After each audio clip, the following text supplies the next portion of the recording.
किसी समय की बात है, एक राजा हुआ करता था। उसका बेटा और उसके मंत्री का बेटा गहरे मित्र थे। दोनों हमेशा साथ खाते पीते घूमते फिरते रहते थे।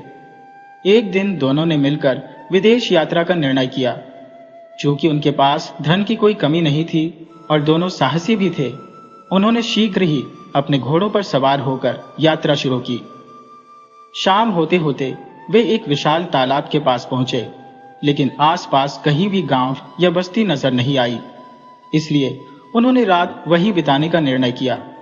अपने घोड़ों को पास के पेड़ से बांधकर वे खुद पेड़ की ऊंची शाखाओं पर चढ़ गए और सोने की व्यवस्था कर ली। जैसे जैसे अंधेरा घना होता गया, उन्हें चारों ओर से तरह तरह के जंगली जानवरों की आवाजें सुनाई देने लगी।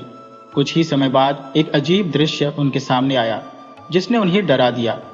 तालाब के पानी में हलचल होने लगी और रहस्यमय आवाजें आने लगी, चोर चोर। थोड़ी देर बाद तालाब के बीच से एक विशालकाय सांप प्रकट हुआ, जो अपने फन को उठाकर किनारे की ओर बढ़ रहा था। उसकी फन पर एक अद्भुत मणि चमक रही थी, जिसका तेजस्वी प्रकाश चारों ओर फैल रहा था। सांप ने मणि को किनारे पर रख दिया और भोजन की तलाश में फुफकारते हुए उसी पेड़ के नीचे आ पहुंचा, जिस पर दोनों मित्र बैठे थे। सांप ने उनके दोनों घोड़ों को निगल लिया, जिससे दोनों मित्र भयभीत हो गए कि अब वह उन्हें भी डस लेगा। परंतु सांप दूसरी दिशा में चला गया। इसके बाद मंत्री के बेटे की नजर मणि पर पड़ी और उसे पाने की लालसा जाग उठी। उसने कहानियों में सुना था कि मणि के प्रकाश को केवल गोबर या घोड़े की लीद से ढंका जा सकता है। घोड़ों की लीद पास में ही थी, इसलिए वह शीघ्रता से नीचे उतरा, मणि को लीद से ढक दिया और फिर पेड़ पर चढ़ गया। कुछ देर बाद सांप लौट आया और मणि को ढूंढने लगा। जब उसे मणि नहीं मिली तो वह गुस्से से अपना फन पटकने लगा। आखिरकार उसने गहरे क्रोध और निराशा में वही अपने प्राण त्याग दिए। सुबह होते ही राजा का बेटा और मंत्री का बेटा पेड़ से नीचे उतरे। मंत्री के बेटे ने मणि को निकाला और उसे धोने के लिए तालाब की ओर चला गया। जैसे ही उसने मणि को धोया, उससे इतना अद्वितीय प्रकाश निकला कि तालाब का तल तक रोशन हो गया। उन्हें पता चला कि तालाब के नीचे एक विशाल महल था, जो दीवारों से घिरा हुआ था। मंत्री का बेटा उत्साहित होकर बोला, चलो एक डुबकी लगाकर वहां चलते हैं। परंतु राजा का बेटा डरते हुए बोला, अगर वहां कोई भयावह दानव हुआ तो? मंत्री का बेटा साहसी था। उसने दृढ़ता से कहा, जो होगा देखा जाएगा। चलो। दोनों मित्रों ने साहस जुटाकर तालाब में गोता लगाया। मंत्री के पुत्र के हाथ में वो मणि थी, जिसका प्रकाश चारों ओर जगमगाता हुआ उनके रास्ते को आलोकित कर रहा था। चंद क्षणों में ही वे उस रहस्यमय राजमहल तक पहुंच गए, जो तालाब के तल में स्थित था। महल का मुख्य द्वार खुला हुआ था। भीतर कदम रखते ही उन्हें महसूस हुआ कि यह महल जैसे वीरान हो चुका है। न कोई व्यक्ति, न कोई आवाज, हर ओर केवल सन्नाटा था, मानो यहां रहने वाले लोग इसे छोड़कर कहीं दूर चले गए हो। जैसे जैसे वे महल के अंदरूनी हिस्सों में घूमने लगे, एक विशेष कक्ष में जाकर उनकी नजर एक सोने के पलंग पर पड़ी। उस पर एक अत्यंत सुंदर कन्या गहरी नींद में सोई हुई थी। उसका चेहरा जैसे चांद की तरह उज्जवल था, दूध जैसा धवल। उसकी उम्र मुश्किल से 16-17 वर्ष की रही होगी। दोनों मित्र उसे देखकर मंत्रमुग्ध हो गए। उसकी सुंदरता ने उन्हें कुछ पल के लिए जैसे जड़ बना दिया। कुछ क्षणों बाद वह कन्या जाग गई। उसने आंखें मलते हुए दोनों को देखा और डरते हुए बोली, तुम लोग यहां कैसे पहुंचे? क्या तुम्हें मालूम नहीं कि यहां एक भयंकर विषधर सांप रहता है? वह जल्दी ही आएगा और तुम्हें देखते ही निगल जाएगा। दोनों मित्रों ने उसकी बात सुनकर शांतिपूर्वक उत्तर दिया, तुम निश्चिंत रहो, वह सांप अब जीवित नहीं है। यह सुनकर वह बेहद प्रसन्न हुई और उन दोनों का बार बार आभार व्यक्त करने लगी। तुम दोनों ने मुझे सांप के आतंक से मुक्त किया है। कृपया अब मुझे यहां अकेला छोड़कर मत जाओ, उसने विनती की। उसकी बातें सुनकर दोनों ने कुछ समय के लिए वहीं रहने का निश्चय किया। वह कन्या जितनी सुंदर थी, उसका स्वभाव उतना ही कोमल और मधुर था। कुछ समय बीतते बीतते राजकुमार ने उससे विवाह कर लिया। विवाह के कुछ दिनों बाद राजकुमार ने अपने राज्य लौटने की इच्छा व्यक्त की, परंतु वह राजसी ठाट बाट के साथ लौटना चाहता था।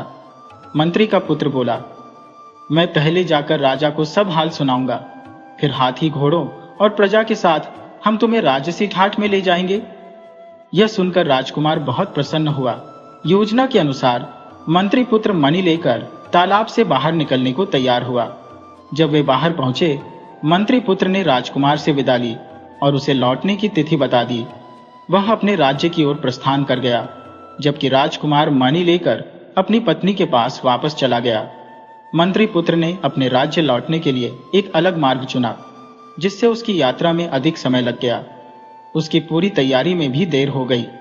इस बीच राजकुमार उस निर्जन महल में अत्यधिक उदास हो गया। वह मंत्री पुत्र के लौटने की प्रतीक्षा करता रहा और उसके दिल में अंधकार और अकेलेपन का साया गहराने लगा।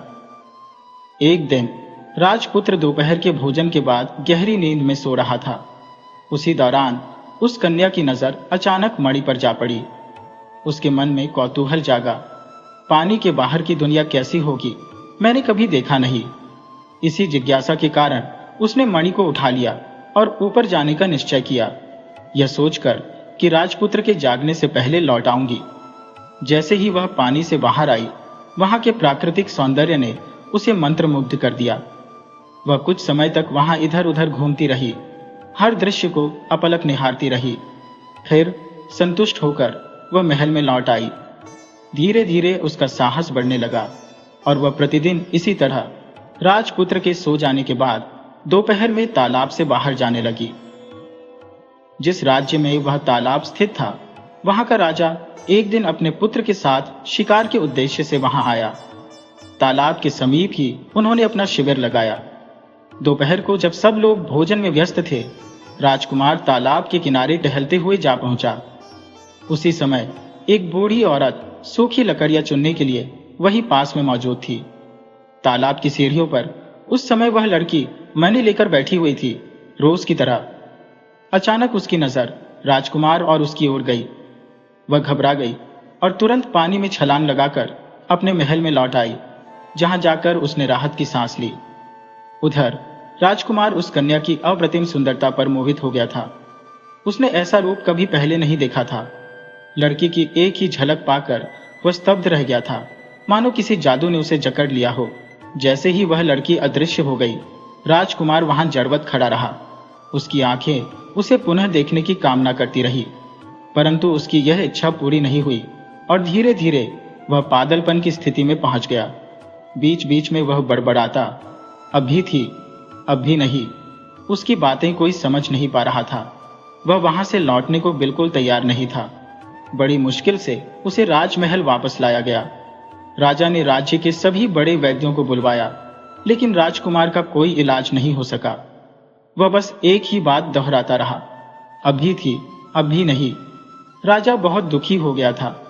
राजा ने पूरे राज्य में घोषणा करवाई कि जो भी राजकुमार को ठीक कर देगा, उसका विवाह राजकुमार की बेटी से करवा दिया जाएगा और आधा राज्य भी उसे सौंप दिया जाएगा। लेकिन कोई भी सामने नहीं आया। राजा बिल्कुल निराश हो चुका था। तभी एक दिन एक बूढ़ी औरत ने आकर राजा से कहा, महाराज, मैं आपके पुत्र को ठीक कर सकती हूँ।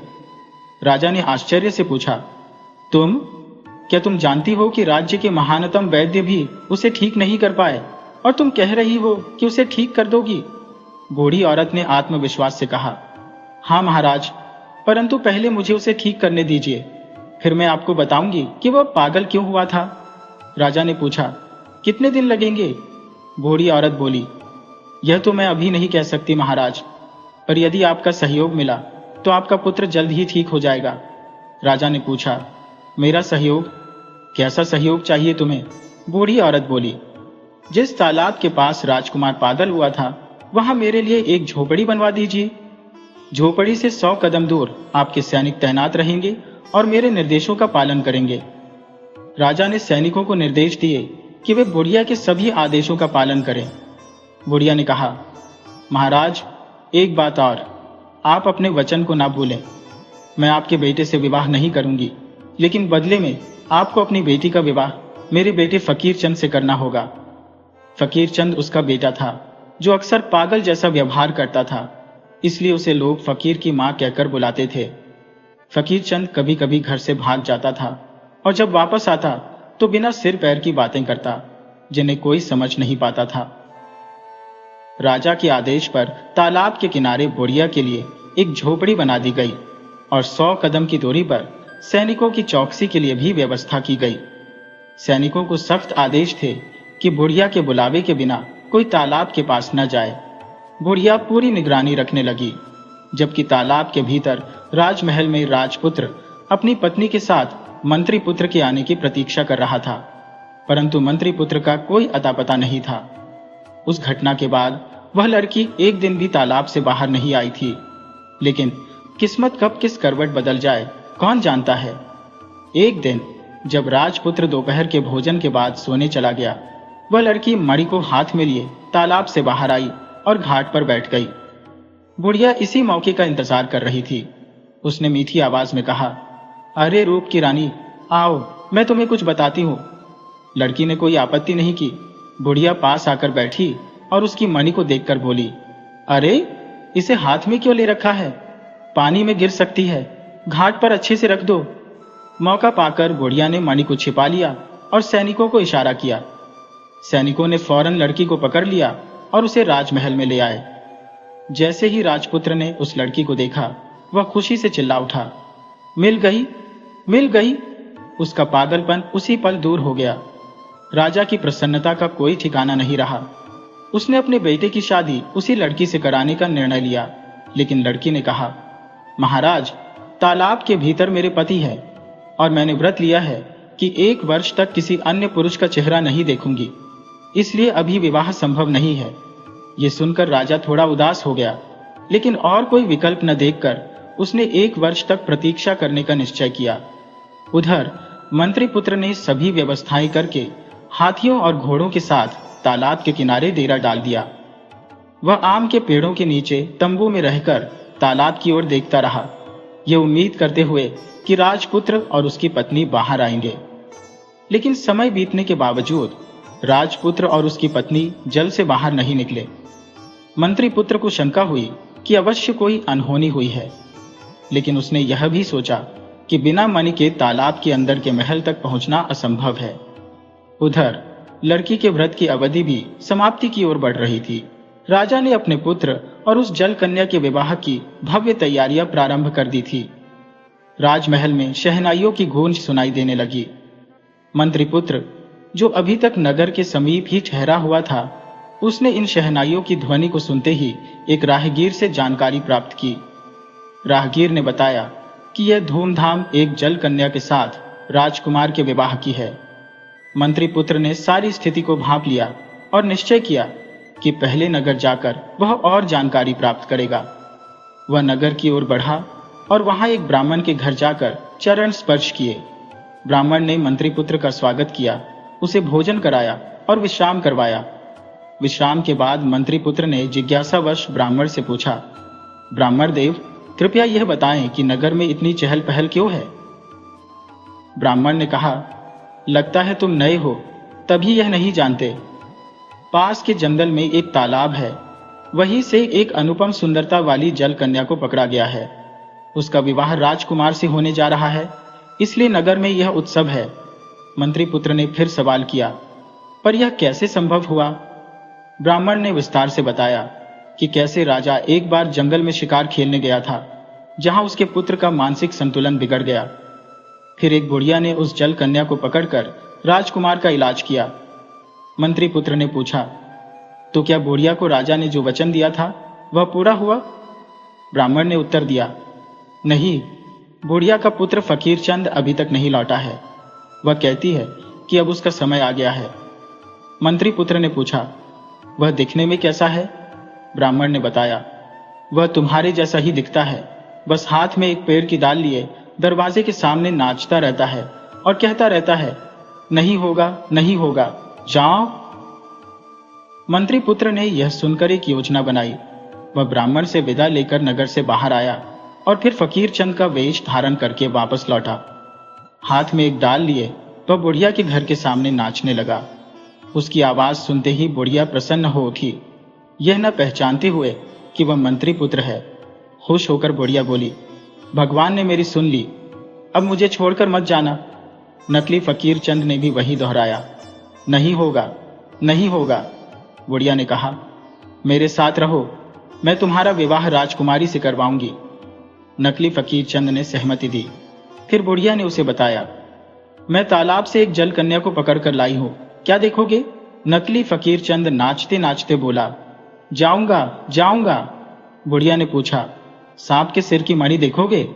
उसने उत्तर दिया, हाँ देखूंगा। बुढ़िया ने मणि निकाली और जैसे ही उसने मणि निकाली, नकली फकीर चंद ने उसे अपने पास छिपा लिया। बुढ़िया इतनी प्रसन्न थी कि उसे इसका ध्यान ही नहीं रहा। बुढ़िया नकली फकीर चंद को राजमहल में ले गई और उसे राजकन्या के कमरे में बैठा दिया। शाम हुई तो बुढ़िया ने उसे साथ चलने को कहा, पर वह तैयार नहीं हुआ। बुढ़िया बहुत चीखी चिल्लाई, लेकिन नकली फकीर चंद अपनी जिद पर अड़ा रहा और उसकी योजना बेधड़क आगे बढ़ती रही। आखिरकार बुढ़िया ने हार मान ली और पहरेदारों को सख्त हिदायत देकर अकेली लौट गई। रात के गहन अंधकार में जब सब सो गए, मंत्री पुत्र ने राजकुमारी के पास जाकर अपना परिचय दिया। रोते हुए वह बोली, मुझे बचाने वाला और कौन होगा तुम्हारे सिवा? मंत्री पुत्र ने दृढ़ता से कहा, इसीलिए मैं यहां आया हूं, जो मैं कहूं वह करना होगा। हमें आज ही रात यहां से भागना होगा। नकली फकीर चंद ने खिड़की के बाहर उछलते हुए अजीब हरकतें शुरू कर दी। पहले तो पहरेदार सतर्क हुए, लेकिन जल्द ही उसे पागल समझकर एक दूसरे से बोले, लगता है यह पूरी रात इसी तरह करेगा। खिड़की के बाहर आएगा, फिर अंदर जाएगा। उसे करने दो, हम थोड़ी देर सो लेते हैं। जैसे ही पहरेदारों ने ध्यान हटाया, मंत्री पुत्र ने जल कन्या को खिड़की के रास्ते बाहर निकाला और वे दोनों भाग निकले। वे सीधे उस तालाब के किनारे पहुंचे जहां से जल कन्या को पकड़ा गया था। इसके बाद मंत्री पुत्र ने उन्हें महल से सुरक्षित बाहर निकाला और अपने देश की ओर लौटने लगे। हाथी और घोड़े पहले ही लौटा दिए गए थे, इसलिए उन्हें पैदल ही यात्रा करनी पड़ी। पहाड़, नदियां और जंगल पार करते हुए उन्होंने कई दिन बिताए, मगर कोई बस्ती नहीं मिली। आखिरकार एक विशाल बरगद के पेड़ के नीचे रुकने का निर्णय लिया। रात की गहराई में राजकुमार और उनकी पत्नी गहरी नींद में सो गए, जबकि मंत्री पुत्र पहरा दे रहा था। उस पेड़ पर एक चिड़ा और चिड़ी बसेरा किए हुए थे। मंत्री पुत्र ने उनकी बातचीत सुनी। चिड़ी बोली, मंत्री पुत्र ने बड़ी चतुराई से राजकुमार और उसकी पत्नी को बचाया, लेकिन क्या वे सुरक्षित अपने देश पहुंच पाएंगे? चिड़ा चिंतित होकर बोला, मैं एक भयंकर विपत्ति को आता देख रहा हूं। राजा हाथी भेजेगा राजकुमार को लेने के लिए, लेकिन जैसे ही राजकुमार हाथी पर चढ़ेगा, वह गिरकर मर जाएगा। चिड़ी ने कहा, यदि कोई उसे हाथी पर चढ़ने से रोक दे तो क्या वह बच जाएगा? हाँ, तब बच जाएगा। चिड़ा बोला, लेकिन उसकी मौत टलेगी नहीं। जब वे सिंहद्वार से प्रवेश करेंगे, तब सिंहद्वार के गिरने से उसकी मृत्यु हो जाएगी। चिड़ी ने फिर पूछा, और अगर कोई सिंहद्वार पहले ही गिरा दे, तब भी वह बच जाएगा? चिड़ा बोला, लेकिन उसका अंत टलेगा नहीं। राजा भोज का आयोजन करेगा और राजकुमार की थाली में मछली का सिर परोसा जाएगा। उसे खाते ही वह गला रुकने से मर जाएगा। चिड़ी ने पूछा, अगर कोई वह मछली का सिर हटा दे तो? चिड़ा फिर बोला, तब भी वह बच जाएगा, लेकिन उसकी विपत्ति टलेगी नहीं। रात को जब राजकुमार सोने जाएगा, एक विषधर सांप उसे डस लेगा। चिड़ी ने पूछा, यदि कोई सांप को मार दे तो? चिड़ा गहरे स्वर में बोला, तब राजकुमार बच जाएगा, लेकिन जो व्यक्ति सांप को मारेगा वह स्वयं पत्थर की मूर्ति बन जाएगा। और अगर वह व्यक्ति यह सब आज ही बता दे तो वह सफेद पत्थर की मूर्ति बनकर खड़ा हो जाएगा। चिड़ी ने चिंता से पूछा, तो क्या कोई उपाय है? चिड़ा गंभीरता से बोला, अगर राजकुमार अपनी पहली संतान को काटकर उसका रक्त मूर्ति पर लगाए तो मूर्ति फिर से जीवित हो जाएगी। सुबह होने पर मंत्री पुत्र ने उनकी और बातचीत नहीं सुनी। इसके बाद उन्होंने यात्रा जारी रखी। थोड़ी ही दूरी पर राजा ने हाथी, घोड़े और पालकी भेज दी थी। राजपुत्र जैसे ही हाथी पर चढ़ने वाला था, मंत्री पुत्र ने उसे रोका और कहा, हाथी पर मैं जाऊंगा, आप घोड़े पर चढ़िए। राजपुत्र को गुस्सा तो आया, पर उसने कुछ नहीं कहा। मन ही मन सोचा कि उसी मंत्री पुत्र की वजह से आज वह अपनी पत्नी के साथ घर लौट रहा है। जब वे नगर में दाखिल हुए तो उन्होंने राजमहल का सजाया हुआ द्वार देखा, पर मंत्री पुत्र ने उसे गिरा दिया। राजपुत्र का मन अशांत हो उठा, लेकिन वह कुछ बोला नहीं। भोजन के समय राजपुत्र की थाली में मछली का सिर परोसा गया। मंत्रीपुत्र ने तुरंत वह सिर उठाकर अपने मुंह में डाल लिया। भोजन के बाद मंत्रीपुत्र ने कहा, अब मुझे घर लौटने की आज्ञा दें। राजपुत्र मंत्रीपुत्र के व्यवहार से इतना परेशान हो चुका था कि उसे अनुमति देने में देर नहीं की, लेकिन मंत्रीपुत्र घर नहीं गया, बल्कि राजपुत्र के पलंग के नीचे छिप गया। जब आधी रात हुई और राजपुत्र और उसकी पत्नी सो रहे थे, तब मंत्रीपुत्र ने देखा कि एक विषधर नाग कमरे में प्रवेश कर रहा है। जैसे ही सांप राजपुत्र को डसने वाला था, मंत्रीपुत्र ने तलवार से सांप के टुकड़े टुकड़े कर दिए। वह उन टुकड़ों को राजकन्या के पानी के बर्तन में छुपाने लगा, लेकिन बर्तन लुढ़क गया और आवाज सुनकर राजकन्या जाग उठी। मंत्रीपुत्र को शयन कक्ष में देखकर वह जोर से चिल्लाई। राजपुत्र भी जाग गया और तलवार उठाकर मंत्रीपुत्र पर हमला करने के लिए तैयार हो गया। मंत्रीपुत्र ने कहा, विश्वास करो मित्र, मैंने ये सब तुम्हारी जान बचाने के लिए किया है। राजपुत्र ने क्रोध से कहा, बेवकूफ मत बनाओ, पातालपुरी से लौटने के बाद तुम्हारा व्यवहार बदल गया है। सच बताओ। मंत्रीपुत्र ने दुखी स्वर में कहा, अगर मैंने सच बताया तो मैं पत्थर की मूर्ति बन जाऊंगा। अगर तुम मुझे बचाना चाहोगे तो तुम्हें अपनी पहली संतान की बलि चढ़ाकर उसके रक्त से मुझे नहलाना होगा। राजपुत्र ने मंत्रीपुत्र को बेवकूफ समझते हुए कहा, झूठी बातें मत बनाओ, सच क्या है बताओ। आखिरकार मंत्रीपुत्र ने चिढ़ा और चेरी से सुनी सारी बातें बतानी शुरू की। जैसे ही उसने सारी बातें बतानी शुरू की, उसका शरीर धीरे धीरे पत्थर में बदलने लगा। अंतिम बात कहते ही वह पूरी तरह मूर्ति बन गया। राजपुत्र को गहरा पछतावा हुआ और वह अपने मित्र को बचाने के लिए कुछ भी करने को तैयार हो गया। कुछ दिनों बाद राजपुत्र को एक सुंदर पुत्र हुआ। हालांकि पुत्र को देखकर वह अत्यंत प्रसन्न हुआ, मगर मंत्रीपुत्र की मूर्ति को देखकर उसका हृदय फटने लगा। अंततः राजपुत्र और उसकी पत्नी ने निश्चय किया कि वे अपने पुत्र की बलि देकर मंत्रीपुत्र को जीवित करेंगे। उन्होंने पुत्र का रक्त मूर्ति पर चढ़ाया और मंत्रीपुत्र पुनः जीवित हो उठा। मंत्रीपुत्र को गले लगाते हुए राजपुत्र ने अपने पुत्र के कटे हुए शरीर की ओर देखा तो मंत्रीपुत्र का हृदय टूटने लगा। तब उसे ध्यान आया कि उसकी पत्नी मां काली की सिद्धि रखती थी। वह तुरंत राजपुत्र के पुत्र के शरीर को लेकर अपनी पत्नी के पास गया। मां काली की कृपा से राजपुत्र का पुत्र भी जीवित हो उठा। अपने पुत्र को जीवित देखकर राजपुत्र और उसकी पत्नी की खुशी का ठिकाना नहीं रहा। इसके बाद उनका जीवन सुख शांति से व्यतीत होने लगा।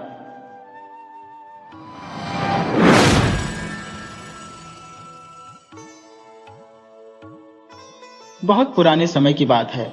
एक समृद्धशाली देश में एक वयोवृद्ध व्यक्ति निवास करता था। उसके एकमात्र संतान, जिसका नाम बलवान था, अब युवावस्था की दहलीज पर खड़ा था। उस वृद्ध के पास 300 अशर्फियों की जमा पूंजी थी, जिसे उसने अपने समूचे जीवन की गाढ़ी कमाई से संजोया था।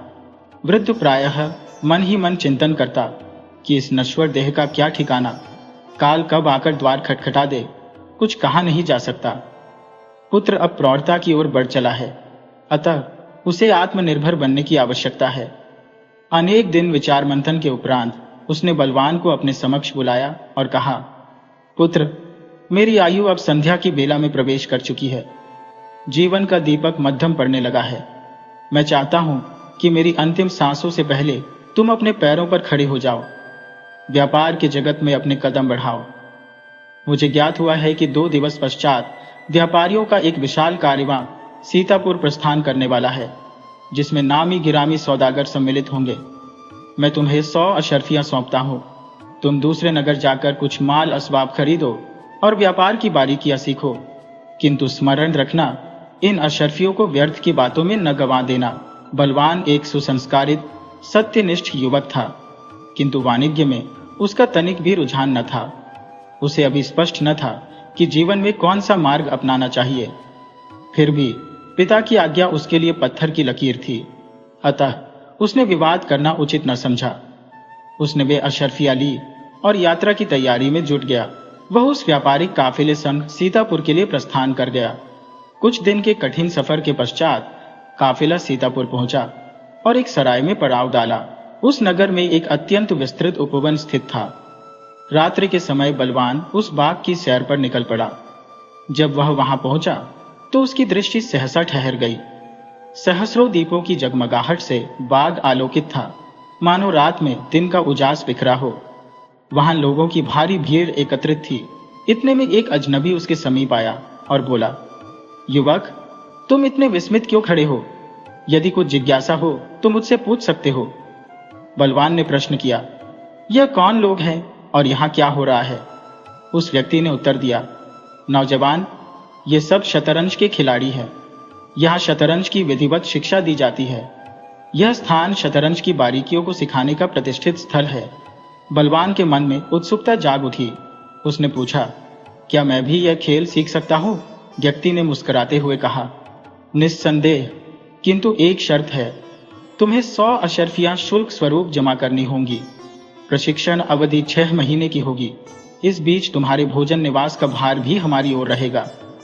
बलवान ने अपनी 100 अशर्फियां तत्काल सौंप दी और विधिवत शतरंज का शिक्षार्थी बन गया।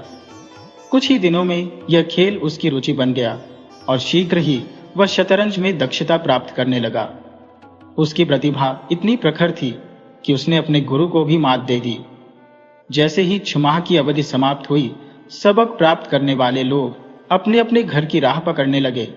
बलवान अब शतरंज का चतुर खिलाड़ी अवश्य बन चुका था, किंतु उसके मन का वितृष्णा का बादल छंटने का नाम ही न ले रहा था। जेब खाली और हाथ रीते लेकर वह घर लौटे तो जनक से क्या कहेगा, यही सोच उसकी छाती पर बोझ बनी हुई थी। पगडंडियों और धूल भरे रास्तों पर वह पदयात्रा करता हुआ घर पहुंचा। सफर के दरमियान वह मात्र वन्य फल मूल और इक्के दुक्के झरनों के जल से ही क्षुधा शांत करता रहा। जब बलवान खाली हाथ चौखट पर आया तो पिता की आंखों में व्यथा की गहरी रेखाएं उभर आई। उन्होंने भारी स्वर में कहा, तुमने न वक्त का आदर किया, न अर्जित संपत्ति की कदर। अपने ही हाथों अपने नसीब की रेखाओं को मैला कर दिया। पूरे 1 वर्ष बलवान घर की देहरी पर निष्क्रिय पड़ा रहा। फिर एक दिन पिता ने उसे स्नेह और कठोरता का मिश्रित पाठ पढ़ाया, दुनियादारी की ऊंच नीच से परिचित कराया, तजुर्बे की गठरी खोली और द्रव्य की कीमत समझाई। उन्होंने व्यापार के अनगिनत फायदे गिनाए और फिर एक बार 100 अशर्फियां सौंपी, यह कहकर कि जाओ, जीवन को दिशा दो। बलवान पुनः यात्रा पर निकला। काफिले के संग सीतापुर पहुंचा, सामान सराय में टिका दिया और संध्या बेला में उसी बाग की ओर बढ़ चला। इस बार बाग के भीतर से मधुर संगीत की लहरियां उसकी चेतना पर दस्तक दे रही थी। जहां पहले उसने शतरंज का हुनर सीखा था, वहीं अब बहुरंगी वाद्य यंत्रों की स्वर धाराएं बह रही थी, मानो धुनों का समंदर लहरा रहा हो। पिता की सीख और समझाइश पल भर में उसकी स्मृति से विलीन हो गई। मन ऐसा बावला हुआ कि दिल ने चाहा, इस बार संगीत की कोई विधा आत्मसात कर ले। नियमानुसार शर्त वही थी, 100 अशर्फिया और 6 महीने का प्रशिक्षण। बलवान ने झटपट अशर्फिया समर्पित की और सारंगी का रियाज शुरू कर दिया। संगीत के सुरों में ऐसा डूबा कि सुध बुध सब हर गई। चंद माह में ही उसकी उंगलियां सारंगी की तारों पर ऐसी नाचने लगी कि सुनने वाले सम्मोहित होकर मंत्रमुग्ध हो जाते। 6 महीने पूरे होते ही शिष्यगण अपने अपने नगर लौट चले। बलवान के मन में फिर वही चिंता घिर आई, पिता को क्या मुख दिखाऊं कि व्यापार के स्थान पर एक और कला सीखकर लौट रहा हूं। फिर वही धूल भरा सफर, वही कच्चे रास्ते और वही खाली जेब। घर लौटने पर पिता की क्रोधाग्नि भड़क उठी। उन्होंने कड़े शब्दों में फटकारा, कटु वचनों की वर्षा कर दी। इस प्रकार एक और वर्ष व्यर्थ चला गया। आखिरकार एक दिन पिता ने गंभीर स्वर में अंतिम बार कहा, देखो पुत्र, यह 100 अशर्फियां मेरे जीवन की अंतिम संचित संपत्ति है। यदि इस बार भी इन्हें उड़ा दिया तो हम दोनों भूखों मरेंगे। रोटी का टुकड़ा भी नसीब न होगा और तुम अपने पैरों पर खड़े होने का सपना भी भूल जाना। बलवान ने इस बार अशर्फियां दोनों हाथों से थामी। पिता की सीख का हर शब्द मस्तिष्क में गांठ की तरह बांध लिया और कुछ ही दिनों बाद फिर से उसी व्यापारिक कारवां संग कूच कर गया। इस बार उसने मन ही मन ठान लिया था, अब किसी नई कला का मोह न करेगा, बल्कि इन अशर्फियों से सामान खरीदकर सच्चा व्यापार करेगा। जब बलवान सीतापुर पहुंचा तो सराय में अपना सामान व्यवस्थित करने के पश्चात उसने मन ही मन संकल्प लिया कि इस दफा वह उस बाग की ओर कदम नहीं बढ़ाएगा। सांझ का धुंधलका छाते ही जब वह टहलने बाहर निकला तो अनायास ही उसके कदम उसी बाघ के समीप जा ठिठके। क्षण भर वह सोचने लगा, सिर्फ झांकने में क्या हानि है। अगली ही सांस में उसके पांव बाघ की देहरी लांघ चुके थे। उसकी दृष्टि वहां ठहरी जहां कभी उसने शतरंज और सारंगी की तालीम ली थी। अब वहां कुछ नवयुवक कलम दबात लिए तालीम में रमे थे। पढ़ने लिखने की ललक ने बलवान की अंतश्चेतना को झकझोर डाला। उसने तीसरी बार अपनी 100 अशर्फियां अर्पित की, दाखिला लिया और पहले की भांति जी जान से पढ़ाई में जुट गया। विद्या की यह अवधि समाप्त हुई तो बलवान अक्षरों का सच्चा रहस्यदर्शी बन चुका था, किंतु इस बार उसके भीतर अपने पिता की निगाहों का सामना करने का साहस शेष न था। वहीनता की इस उलझन के दरमियान उसकी भेंट एक दूर दराज से आई सौदागर से हुई, जो अपने माल का सौदा करने उस नगर आया था। बलवान ने उस व्यापारी की काफिले में मुलाजिमत पकड़ ली। कारवां बढ़ा और रेतीले रास्तों पर सफर का सिलसिला शुरू हुआ। ये रास्ता ऐसा था जहां जल की एक एक बूंद दुर्लभ थी। यात्रा के दौरान काफिले का पूरा पानी समाप्त हो गया और प्यास ने सबकी सांसें अटकानी शुरू कर दी। बहुत भटकने के बाद उन्हें एक गहरा कुआं दिखाई दिया, ऐसा कुआं जिसकी तलहटी में जल का अस्तित्व नाम मात्र था। व्यापारी ने बलवान को आदेश दिया कि वह कुएं में उतरे और पानी भरकर लाए। बलवान ने रस्सी का सहारा लिया और कुएं के गहरे गर्त में उतर गया।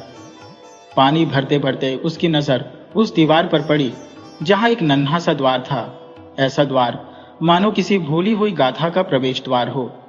जिज्ञासा के पांव उसे उस द्वार तक खींच ले गए। द्वार लांघने पर उसने देखा, भीतर एक अंधकारमय कक्ष था जिसमें एक वृद्ध निस्तेज चेहरा ली बैठा था। उसकी थरथराती हथेली में एक पुरानी सारंगी दबी हुई थी। बलवान भीतर गया, बिना कुछ बोले उस सारंगी को उठाया और उंगलियों से सुरों का जादू जगाने लगा। मीठे रात की बयार उस सन्नाटे भरे कक्ष में ऐसी बही कि बूढ़े की बंद पलकें खुल गईं। उसकी सोनी आंखों में चमक लौट आई। उसने बलवान को अपार स्नेह से निहारा और जैसे ही संगीत रुका, बूढ़े ने मुक्त कंठ से उसकी प्रशंसा की। फिर कातर स्वर में पूछा, अरे भले मानस, इस वीराने में तू कैसे अटपका? बलवान ने अपनी पूरी कथा क्रमशः सुना दी। जब वह लौटने को हुआ तो वृद्ध ने उसे थाम लिया और बोला, तूने अपने सुरों से मेरी सोई आत्मा को राहत दी है। इनाम में मैं तुझे यह 300 अशर्फिया देता हूं। यदि इसके अतिरिक्त कोई मुराद हो तो निसंकोच कह डाल। बलवान ने निवेदन किया, बाबा, सबसे बड़ा इनाम यही होगा कि आप मुझे इस कुएं से बाहर निकलने का मार्ग दिखा दें। वृद्ध ने मुस्कुराते हुए 300 अशर्फियों की थैली उसके हाथ पर रखी और धीमे स्वर में कहा, अब अपनी आंखें मूंद ले और जो होना है उसे होने दे। क्षण भर के भीतर ही बलवान कुएं के गर्त से बाहर आ खड़ा हुआ। उसने चारों ओर दृष्टि दौड़ाई तो पाया कि काफिले का पूरा कारवां पहले ही कूच कर चुका था। बलवान ने रेत पर उकेरे ऊंटों के पदचिन्हों का अनुसरण किया और उनके पीछे पीछे चल पड़ा। अगली सुबह उसने कारवां को पा लिया, जहां सभी उसकी जीवित उपस्थिति देखकर स्तब्ध रह गए, जैसे किसी मृत देह में पुनः प्राण लौट आए हो। बलवान ने व्यापारी के सम्मुख समस्त घटनाक्रम बारीकी से उकेर दिया। साथ ही वह थैली भी दिखाई जो अशर्फियों से ठसाठस भरी थी। आगे बढ़ते हुए एक स्थल पर काफिला सुस्ताने के लिए ठहरा। तब व्यापारी एक पत्थर पर बैठकर खत लिखने लगा। पत्र को मुहरबंद करने के पश्चात उसने बलवान को बुलाया और स्नेहिल स्वर में बोला, बेटा, तूने अपनी सत्यनिष्ठा से मेरे हृदय को जीत लिया है। मेरी इकलौती सुपुत्री, जो रूप लावण्य और शालीनता का अद्भुत संगम है, मैं उसकी डोरी तुझसे बांधना चाहता हूं। तू मुझसे पहले मेरे घर पहुंचकर ब्याह की तैयारी करवा दे। यह खत मेरी अर्धांगिनी को सौंप देना और अपनी अशर्फिया सावधानी से संभाल कर रखना। व्यापारी की अमानत थामे बलवान त्वरित गति से उस घर की ओर रवाना हुआ। मार्ग में थकान ने उसे आ घेरा तो वह एक छायादार वृक्ष के नीचे सुस्ताने बैठा। वही उसे स्मरण आया, मैंने तो अक्षर ज्ञान भी अर्जित कर लिया है, क्यों न इस पत्र की हकीकत जान लो।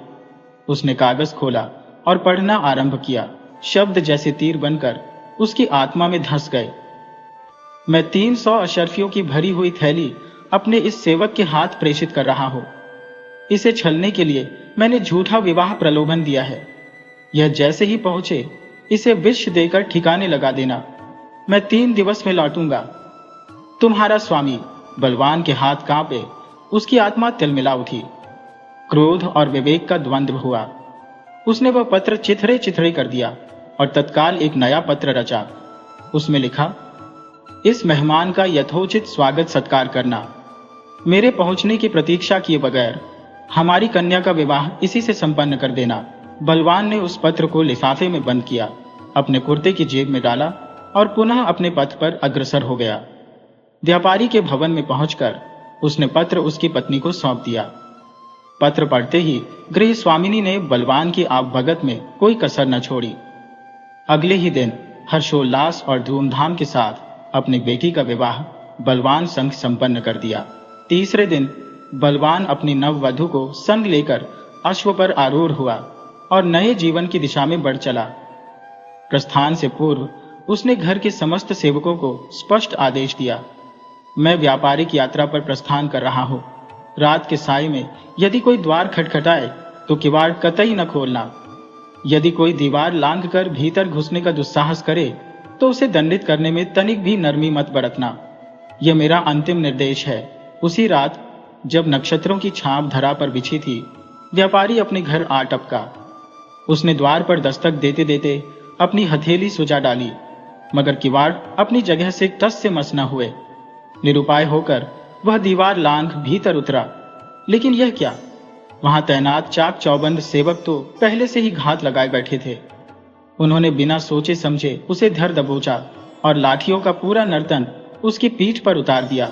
जब व्यापारी की कातर चीखें हवाओं में तैरने लगी, तब जाकर सेवकों को शंका हुई और उन्होंने हाथ खींच लिए।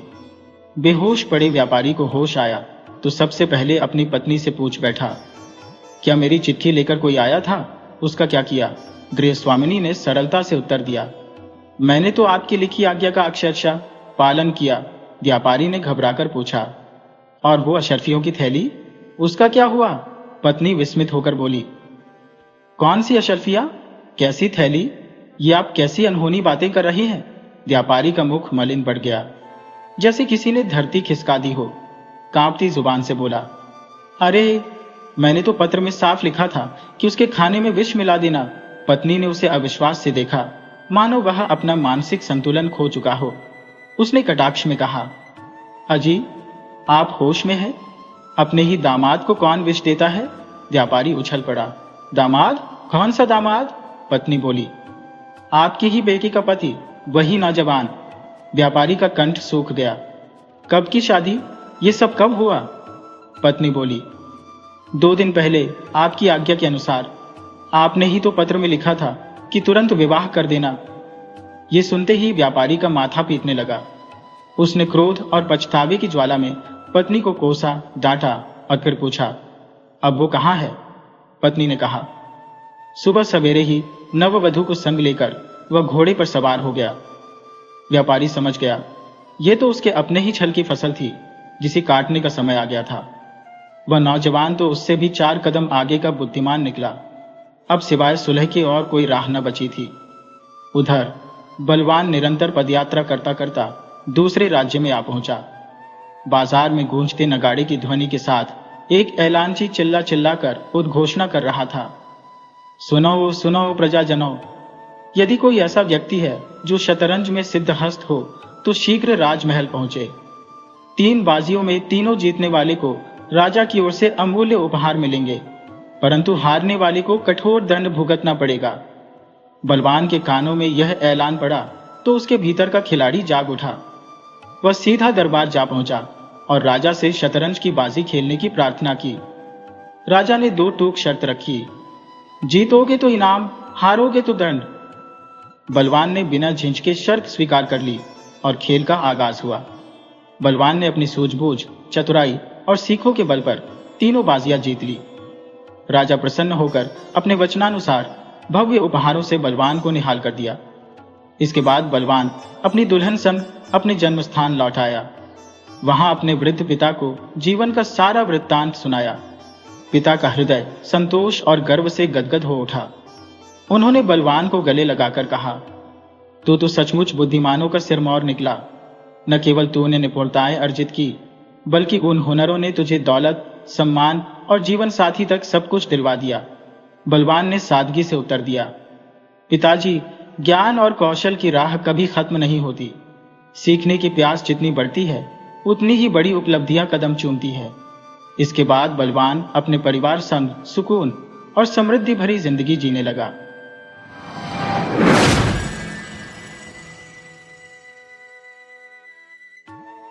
रूप और यौवन के चंचल विलास के बाद कोकिला अब उस कलुषित जीवन के चिन्ह को आंसुओं से धो रही थी।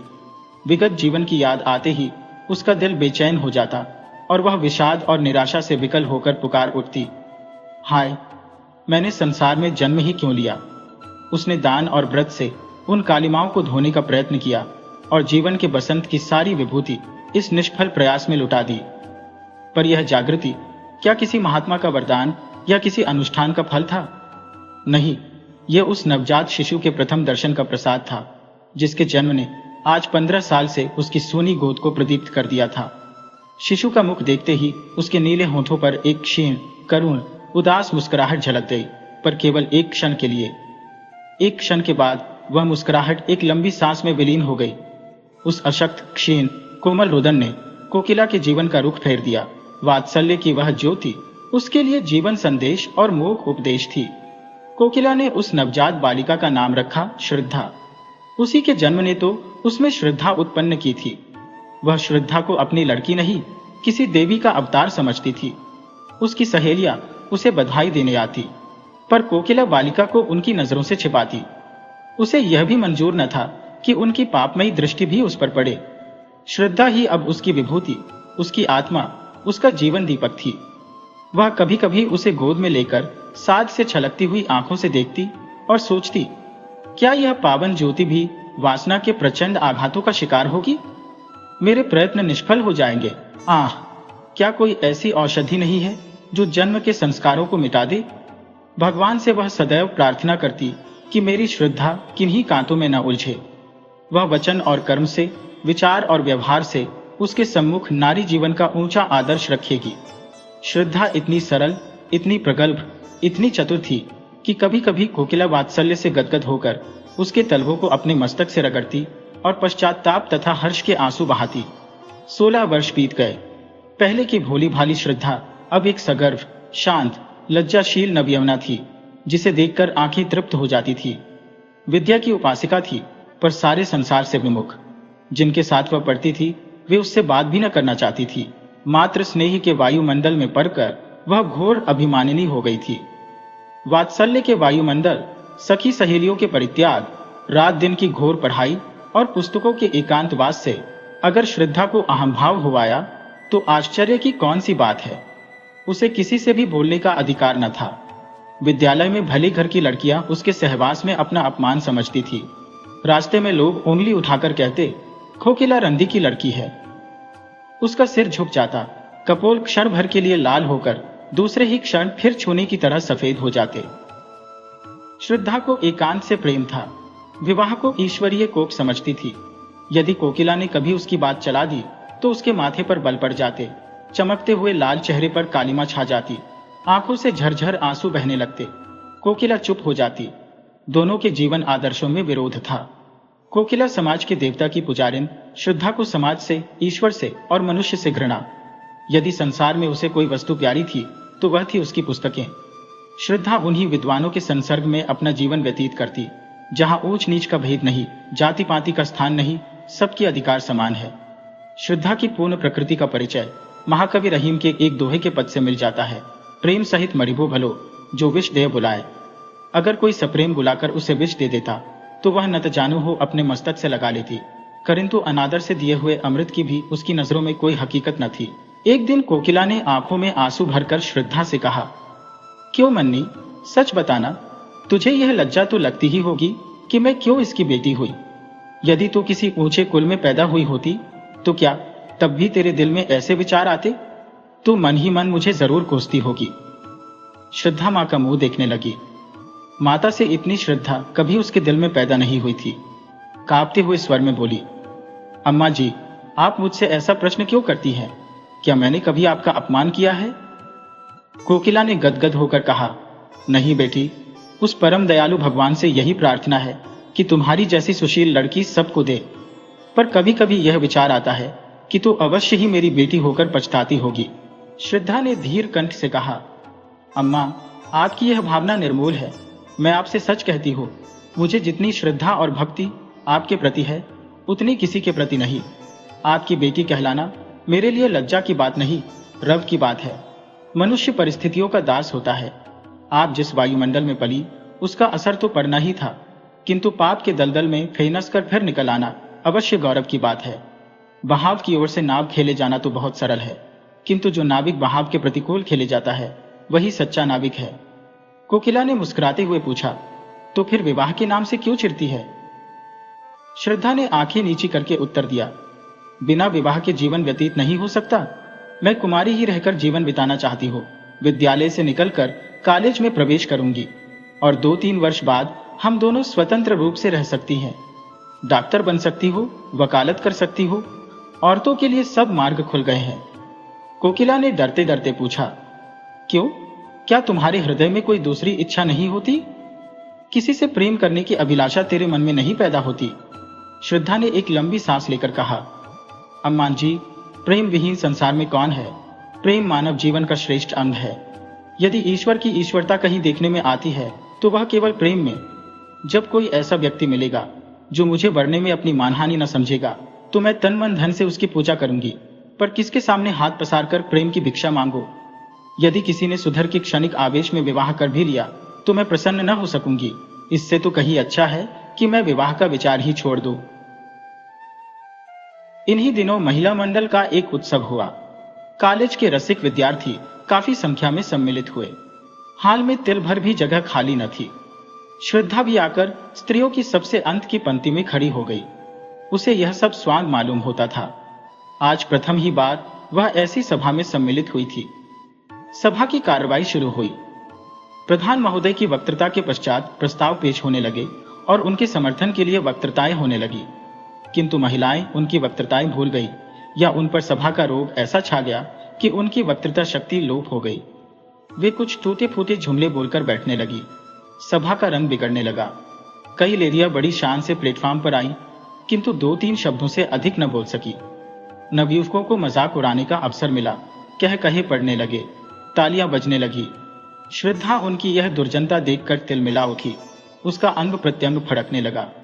प्लेटफॉर्म पर जाकर वह कुछ इस शान से बोली कि सभा पर आतंक छा गया। कोलाहल शांत हो गया। लोग टकटकी बांधकर उसे देखने लगे।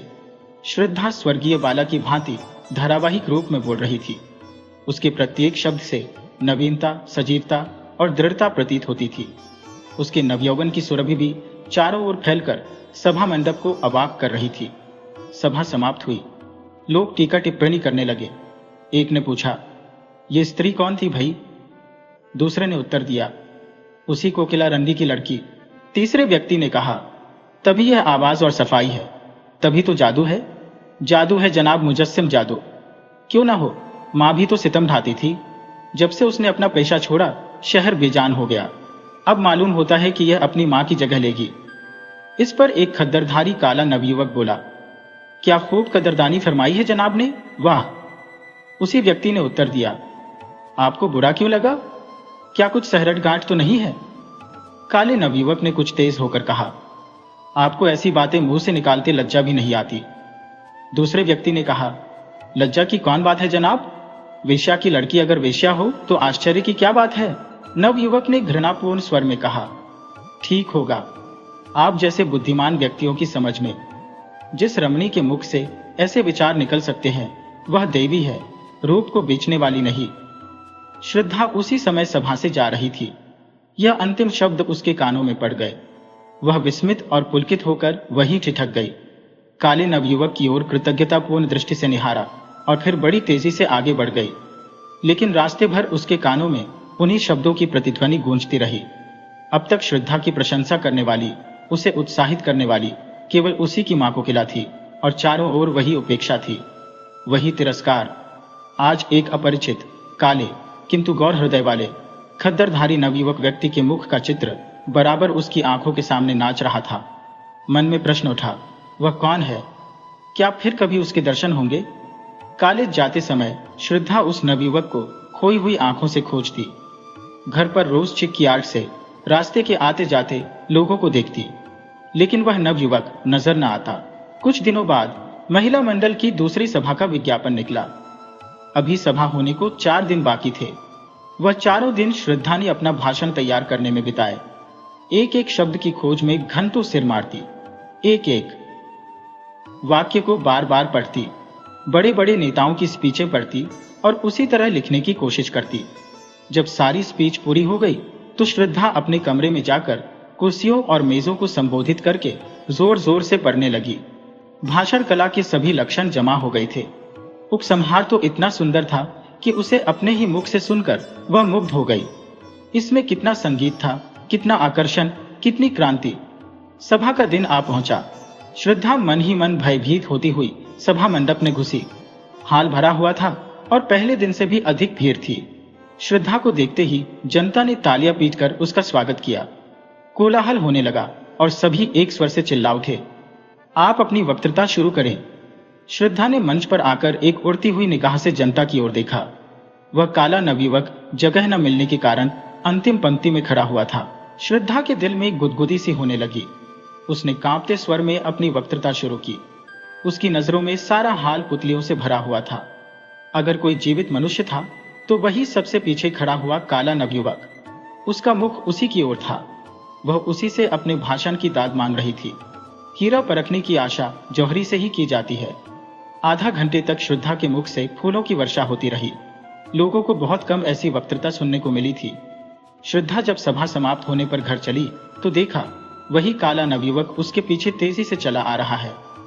श्रद्धा को यह मालूम था कि लोगों ने उसका भाषण बहुत पसंद किया है, लेकिन इस नवयुवक की राय सुनने का अवसर उसे नहीं मिला था।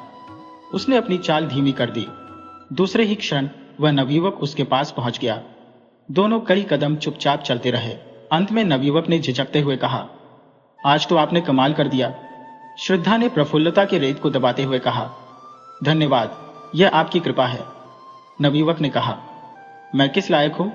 मैं ही नहीं, सारी सभा सिर धुन रही थी। श्रद्धा, क्या आपका शुभ स्थान यही है?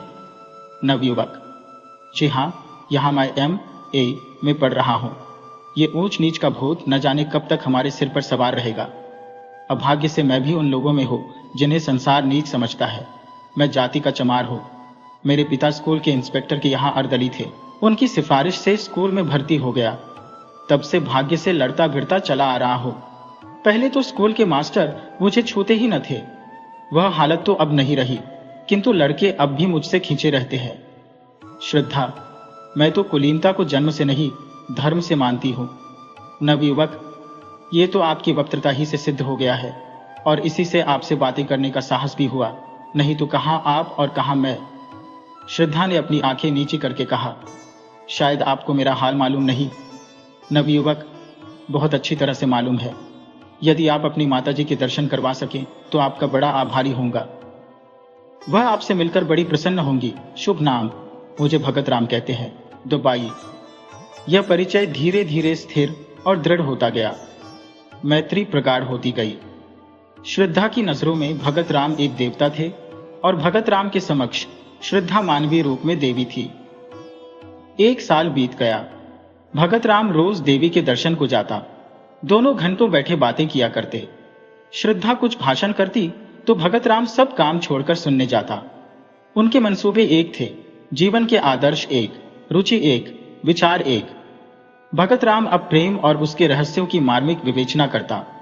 उसकी बातों में रस और अलंकार का कभी इतना संयोग न हुआ था। भावों को इंगित करने में उसे कमाल हो गया था।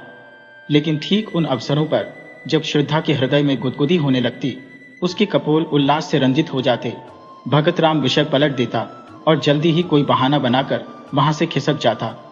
उसके चले जाने पर श्रद्धा हसरत के आंसू बहाती और सोचती, क्या इन्हें दिल से मेरा प्रेम नहीं? एक दिन कोकिला ने भगत राम को एकांत में बुलाकर कहा, बेटा, अब तो मुन्नी से तुम्हारा विवाह हो जाए तो अच्छा। जीवन का क्या भरोसा, कहीं मर जाऊं तो यह साध मन ही में रह जाए। भगत राम ने सिर हिलाकर कहा, अम्मा, जरा इस परीक्षा में पास हो जाने दो। जीविका का प्रश्न हल हो जाने के बाद ही विवाह शोभा देता है। यह सब तुम्हारा ही है, क्या मैं साथ बांध ले जाऊंगी? ये आपकी कृपा है अम्मान जी, पर इतना निर्लज्ज न बनाइए। मैं तो आपका हो चुका, अब तो आप दुत्कारें भी तो इस द्वार से नहीं टल सकता। वो जैसा भाग्यवान संसार में और कौन है, लेकिन देवी के मंदिर में जाने से पहले कुछ पान फूल तो होना ही चाहिए। साल भर और गुजर गया। भगत राम ने MA की उपाधि ली और अपने ही विद्यालय में अर्थशास्त्र का अध्यापक हो गया। उस दिन कोकिला ने खूब दान पुण्य किया। जब भगत राम ने आकर उसके पैरों पर सिर झुकाया तो उसने उसे छाती से लगा लिया। उसे विश्वास था कि आज भगत राम विवाह के प्रश्न को जरूर छेड़ेगा। श्रद्धा प्रतीक्षा की मूर्ति बनी हुई थी। उसका एक एक अंग मानो 100 तार होकर प्रतिध्वनित हो रहा था। दिल पर एक नशा छाया हुआ था, पांव जमीन पर न पड़ते थे। भगत राम को देखते ही मां से बोली, अम्मा, अब हमको एक हल्की सी मोटर ले दीजिएगा। कोकिला ने मुस्कुराकर कहा, हल्की सी क्यों, भारी सी ले लेना। पहले कोई अच्छा सा मकान तो ठीक कर लो। श्रद्धा भगत राम को अपने कमरे में बुला ले गई। दोनों बैठकर नए मकान की सजावट के मंसूबे बांधने लगे। पर्दे, फर्श, तस्वीरें, सबकी व्यवस्था की गई। श्रद्धा ने कहा, रुपये भी अम्मा जी से ले लेंगे। भगत राम बोला, उनसे रुपये लेते मुझे शर्म आएगी। श्रद्धा ने मुस्कुराकर कहा, आखिर मेरे दहेज के रुपये तो देंगी। दोनों घंटे भर बातें करते रहे, मगर वह मार्मिक शब्द जिसे सुनने के लिए श्रद्धा का मन आतुर हो रहा था, आज भी भगत राम के मुंह से न निकला और वह विदा हो गया। उसके जाने पर कोकिला ने डरते डरते पूछा, आज क्या बातें हुई? श्रद्धा ने उसका आशय समझकर कहा, अगर मैं ऐसी भारी हो रही हूं तो कुएं में क्यों नहीं डाल देती। यह कहते कहते उसके धैर्य की दीवार टूट गई। वह आवेश और वह वेदना जो भीतर ही भीतर अब तक टीस रही थी, निकल पड़ी। वह फूट फूट कर रोने लगी। कोकिला ने झुंझलाकर कहा, जब कुछ बातचीत ही नहीं करना है तो रोज आते ही क्यों है? कोई ऐसा घराना भी तो नहीं है और न ऐसे धन्ना सेठ ही है। श्रद्धा ने आंखें पोंछकर कहा, अम्मा जी, मेरे सामने उन्हें कुछ न कहिए। उनके दिल में जो कुछ है वह मैं जानती हूं। वह मुंह से चाहे कुछ न कहे मगर दिल से कह चुके, और मैं चाहे कानों से कुछ न सुनो पर दिल से सब कुछ सुन चुकी। कोकिला ने श्रद्धा से कुछ भी न कहा, लेकिन दूसरे दिन भगत राम से बोली, अब किस विचार में हो बेटा? भगत राम ने सिर खुजलाते हुए कहा, अम्मा जी, मैं तो हाजिर हूं, लेकिन घर वाले किसी तरह राजी नहीं होते। जरा फुर्सत मिले तो घर जाकर राजी कर लो। माँ बाप को नाराज करना भी तो अच्छा नहीं। कोकिला कुछ जवाब न दे सकी। भगत राम के माँ बाप शहर से दूर रहते थे। यही एक उनका लड़का था। उनकी सारी उमंगें उसी के विवाह पर अवलंबित थी। उन्होंने कई बार उसकी शादी तय की, पर भगत राम बार बार यही कहकर निकल जाता कि जब तक नौकर ना हो जाऊंगा विवाह न करूंगा। अब वह नौकर हो गया था, इसलिए दोनों माँ के एक ठंडे प्रातःकाल में लदे फेंदे भगत राम के मकान पर आ पहुंचे। भगत राम ने दौड़कर उनकी पदधूलि ली और कुशल आदि पूछने के बाद कहा, आप लोगों ने इस झाड़े पाले में क्यों तकलीफ की? मुझे बुला लिया होता। चौधरी ने अपनी पत्नी की ओर देखकर कहा, सुनती हो बच्चा की अम्मा, जब बुलाते हैं तो कहते हैं कि इम्तिहान है, यह है, वह है। जब आ गए तो कहता है, बुलाया क्यों नहीं? तुम्हारा विवाह ठीक हो गया है, अब 1 महीने की छुट्टी लेकर हमारे साथ चलना होगा, इसीलिए दोनों आए हैं। चौधराइन, हमने कहा कि बिना गए काम नहीं चलेगा, तो आज ही दरखास्त दे दो। लड़की बड़ी सुंदर, पढ़ी लिखी, अच्छे कुल की है। भगत राम ने लजाते हुए कहा, मेरा विवाह तो यही एक जगह लगा हुआ है, अगर आप राजी हो तो कर लो। चौधरी, इस शहर में हमारी बिरादरी का कौन है? क्यों बच्चा की अम्मा? चौधराइन, यहाँ हमारी बिरादरी का तो कोई नहीं है। भगत राम, माँ बेटी है, घर में रुपया भी है, लड़की ऐसी है कि तुम लोग देखकर खुश हो जाओगे, मुफ्त में शादी हो जाएगी। चौधरी, क्या लड़की का बाप मर गया है? उसका क्या नाम था? कहाँ का रहने वाला है? कुल मर्जाद कैसा है? जब तक ये सारी बातें मालूम ना हो जाए तब तक ब्याह कैसे हो सकता है? क्यों बच्चा की अम्मा? चौधराइन, हाँ, बिना इन बातों का पता लगाए कैसे हो सकता है? भगत राम ने कोई जवाब नहीं दिया। चौधरी, यहाँ किस मोहल्ले में रहती है माँ बेटी? सारा शहर हमारा छाना पड़ा है, हम यहाँ कोई 20 साल रहे होंगे। क्यों बच्चा की अम्मा? चौधराइन, 20 साल से ज्यादा रही है। भगत राम, उनका घर नखास पर है। चौधरी, नखास से किस तरफ? भगत राम, नखास की सामने वाली गली में पहला मकान उन्हीं का है, सड़क से दिखाई देता है। चौधरी, पहला मकान तो कोकिला रंदी का है, गुलाबी रंग से पुता हुआ है ना? भगत राम ने झेंपते हुए कहा, जी हाँ, वही मकान है। चौधरी, तो उसमें कोकिला रंदी नहीं रहती क्या? भगत राम, रहती क्यों नहीं, माँ बेटी दोनों ही तो रहती है। चौधरी, तो क्या कोकिला रंदी की लड़की से ब्याह करना चाहते हो? नाक कटवाने पर लगे हो क्या? बिरादरी में तो कोई पानी पिएगा नहीं। चौधराइन, लूका लगा दूंगी मुंह में रौड़ के। रूप रंग देख करके लुभा गए क्या? भगत राम, मैं तो इसे अपना भाग्य समझता हूं कि वह अपनी लड़की की शादी मेरे साथ करने को राजी है। अगर वह आज चाहे तो किसी बड़े से बड़े रईस के घर में शादी कर सकती है। चौधरी, रईस उससे ब्याह न करेगा, रख लेगा। तुम्हें भगवान समाई दे तो एक नहीं चार रखो। मर्दों के लिए कौन रोक है? लेकिन जो ब्याह के लिए कहो तो ब्याह वही है जो बिरादरी में हो। चौधराइन, बहुत पढ़ने से आदमी बौरा जाता है। चौधरी, हम तो गंवार आदमी हैं, पर समझ में नहीं आता कि तुम्हारी यह नियत कैसे हुई। रंदी की बेटी चाहे इन्नर की परी हो तो भी रंदी की बेटी है। हम तुम्हारा विवाह वहां न होने देंगे। अगर तुमने विवाह किया तो हम दोनों तुम्हारे ऊपर जान दे देंगे। इतना अच्छी तरह से समझ लेना क्यों बच्चा की अम्मा। चौधराइन, ब्याह कर लेंगे, जैसे हंसी ठट्ठा है। झाड़ू मार के भगा दूंगी रॉड को। अपनी बेटी अपने घर में रखिए। भगत राम, अगर आप लोगों की आज्ञा नहीं है तो मैं विवाह नहीं करूंगा, मगर मैं किसी दूसरी औरत से भी विवाह न करूंगा। चौधराइन, हाँ, तुम कुंवारे रहो, यह हमें मंजूर है। पतुरिया के घर में ब्याह न करेंगे। भगत राम ने अब की झुंझलाकर कहा, आप उसे बार बार पतुरिया क्यों कहती हैं? किसी जमाने में यह उसका पेशा रहा होगा। आज दिन वह जितने आचार विचार से रहती है, शायद ही कोई और रहती हो। ऐसा पवित्र आचरण तो मैंने आज तक देखा ही नहीं। भगत राम का सारा यत्न विफल हो गया। चौधराइन ने ऐसी जिद पकड़ी कि जौ भर अपनी जगह से न टली। रात को जब भगत राम अपने प्रेम मंदिर में पहुंचा तो उसका चेहरा उतरा हुआ था। एक एक अंग से निराशा टपक रही थी। श्रद्धा रास्ता देखती हुई घबरा रही थी कि आज इतनी रात तक आए क्यों नहीं। उन्हें क्या मालूम कि मेरे दिल की क्या हालत हो रही है। यार दोस्तों से छुट्टी मिलेगी तो भूलकर इधर भी आ जाएंगे। कोकिला ने कहा, मैं तो तुझसे कह चुकी कि उनका अब वह मिजाज नहीं रहा, फिर भी तो तू नहीं मानती। आखिर इस टाल मटोल की कोई हद भी है। श्रद्धा ने दुखित होकर कहा, अम्मा जी, मैं आपसे 1000 बार विनय कर चुकी हूं कि चाहे लौकिक रूप में कुमारी ही क्यों न रहूं, लेकिन हृदय से उनकी ब्याहता हो चुकी।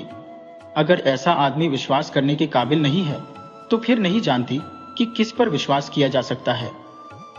इसी समय भगत राम निराशा की मूर्ति बने हुए कमरे के भीतर आए। दोनों स्त्रियों ने उनकी ओर देखा। कोकिला की आंखों में शिकायत थी और श्रद्धा की आंखों में वेदना। कोकिला की आंखें कह रही थी, ये क्या तुम्हारे रंग ढंग है? श्रद्धा की आंखें कह रही थी, इतनी निर्दयता। भगत राम ने धीमे वेदनापूर्ण स्वर में कहा, आप लोगों को आज बहुत देर तक मेरी राह देखनी पड़ी, मगर मैं मजबूर था। घर से अम्मा और दादा आए हुए हैं, उन्हीं से बातें कर रहा था।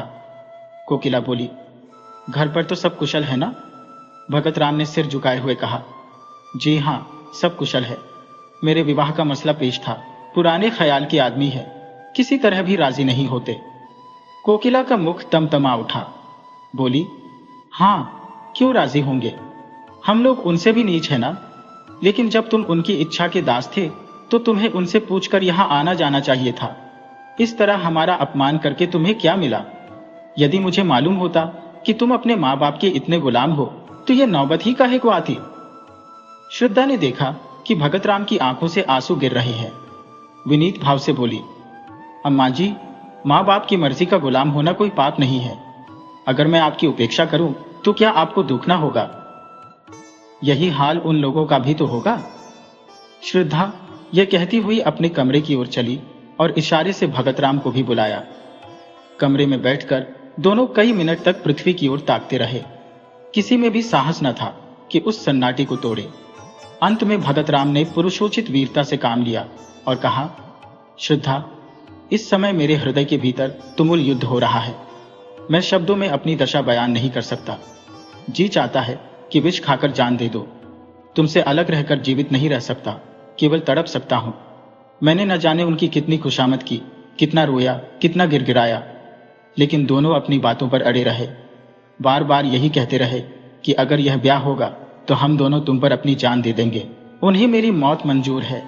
लेकिन तुम मेरे हृदय की रानी बनो, यह मंजूर नहीं। श्रद्धा ने सांत्वना देते हुए कहा, प्यारे, मुझसे उनका घृणा करना उचित है। पढ़े लिखे आदमियों में ही ऐसे कितने निकलेंगे, इसमें उनका कोई दोष नहीं। मैं सवेरे उनके दर्शन करने जाऊंगी, शायद मुझे देखकर उनका दिल पिघल जाए। मैं हर तरह से उनकी सेवा करूंगी, उनकी धोतियां धोऊंगी, उनके पैर दावा करूंगी। मैं वह सब करूंगी जो उनकी मनचाही बहू करती। इसमें लज्जा की कौन सी बात। उनके तलवे सहलाऊंगी, भजन गाकर सुनाऊंगी। मुझे बहुत से देहाती गीत आते हैं। अम्मा जी के सिर के सफेद बाल चुनूंगी। मैं दया नहीं चाहती, मैं तो प्रेम की चेरी हूं। तुम्हारे लिए मैं सब कुछ करूंगी, सब कुछ। भगत राम को ऐसा मालूम हुआ मानो उसकी आंखों की ज्योति बढ़ गई है, अथवा शरीर में कोई दूसरी ज्योतिर्मय आत्मा आ गई है। उसके हृदय का सारा अनुराग, सारा विश्वास, सारी भक्ति आंखों से उमड़कर श्रद्धा के पैरों की ओर जाती हुई मालूम हुई, मानो किसी घर से नन्हे नन्हे लाल कपोल वाले, रेशमी कपड़ों वाले, घुंघराले बालों वाले बच्चे हंसते हुए निकलकर खेलने जा रहे हो।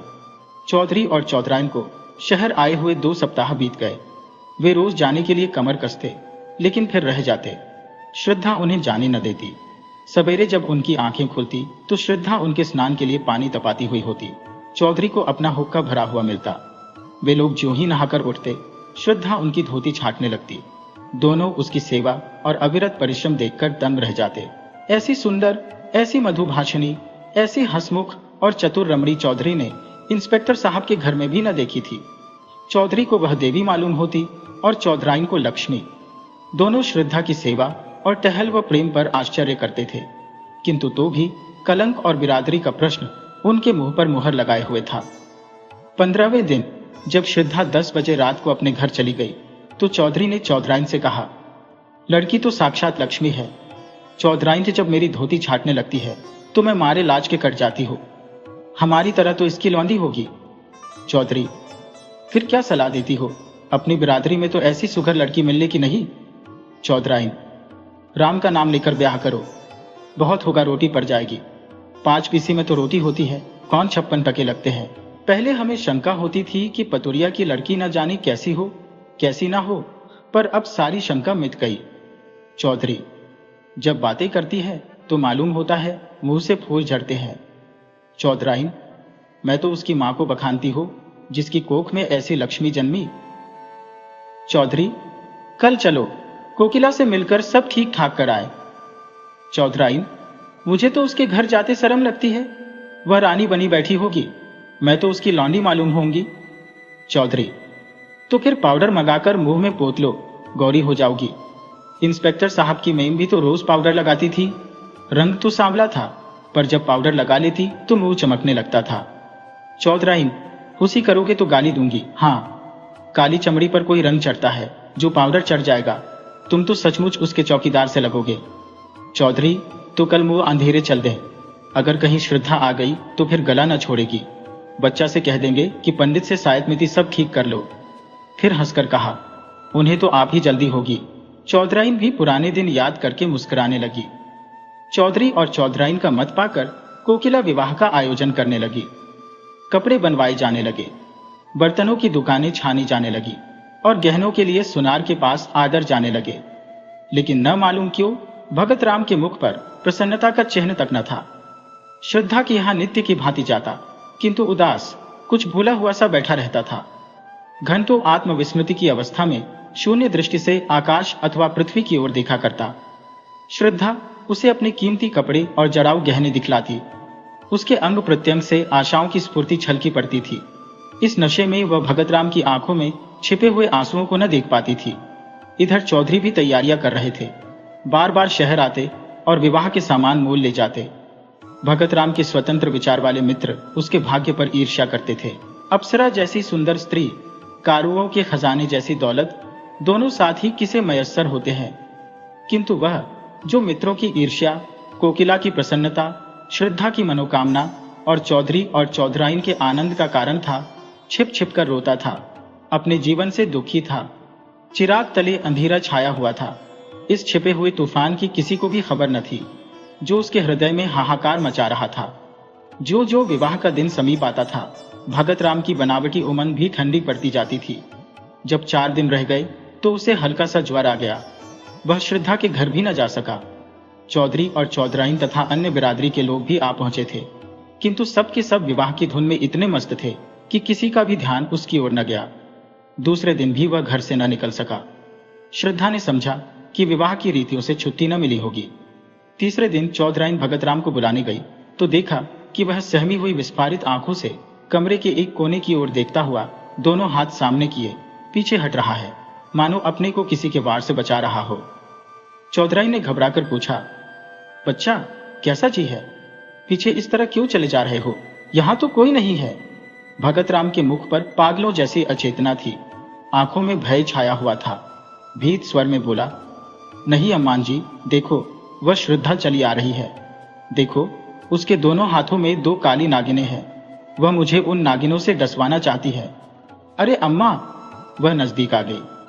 श्रद्धा, श्रद्धा, तुम मेरी जान के क्यों बैरन हो गई? क्या मेरे असीम प्रेम का यही परिणाम है? मैं तो तुम्हारे चरणों पर बलि होने के लिए सदैव तत्पर था। इस जीवन का मूल्य ही क्या है? तुम इन नागिनों को दूर फेंक दो। मैं यहां तुम्हारे चरणों पर लेटकर यह जान तुम पर न्यौछावर कर दूंगा। हैं, तुम न मानोगी। यह कहकर वह चित्त गिर पड़ा। चौधराइन ने लपक कर चौधरी को बुलाया। दोनों ने भगतराम को उठाकर चारपाई पर लेटा दिया। चौधरी का ध्यान किसी आसेब की ओर गया। वह तुरंत ही लौंग और राख लेकर आसेब उतारने का आयोजन करने लगे। स्वयं मंत्र तंत्र में निपुण थे। भगतराम का सारा शरीर ठंडा था, किंतु सिर तवे की तरह तप रहा था। रात को भगतराम कई बार चौंक कर उठा। चौधरी ने हर बार मंत्रा फूंक कर अपने ख्याल से आसेब को भगाया। चौधराइन ने कहा, कोई डॉक्टर क्यों नहीं बुलाते? शायद दवा से कुछ फायदा हो। कल ब्याह और आज ये हार। चौधरी ने निशंक भाव से कहा, डॉक्टर आकर क्या करेगा? वही पीपल वाले बाबा तो हैं। दवा दारू करना उनसे और रार बढ़ाना है। रात जाने दो, सवेरा होते ही 1 बकरा और 1 बोतल दारू उनकी भेंट की जाएगी। बस, और कुछ करने की जरूरत नहीं। डॉक्टर बीमारी की दवा करता है कि हवा बयार की? बीमारी उन्हें कोई नहीं है। कुल के बाहर ब्याह करने ही से देवता लोग रूठ गए हैं। सवेरे चौधरी ने 1 बकरा मंगाया। स्त्रियां गाती बजाती हुई देवी के चौथरे की ओर चली। जब लोग लौट कर आए तो देखा कि भगतराम की हालत खराब है। उसकी नाड़ी धीरे धीरे बंद हो रही थी। मुख पर मृत्यु विभीषिका की छाप थी। उसके दोनों नेत्रों से आंसू बहकर गालों पर ढुलक रहे थे, मानो अपूर्ण इच्छा का अंतिम संदेश निर्दय संसार को सुना रहे हो। जीवन का कितना वेदनापूर्ण दृश्य था। अहरसू की 2 बूंदें। अब चौधरी घबराए। तुरंत ही कोकिला को खबर दी। एक आदमी डॉक्टर के पास भेजा।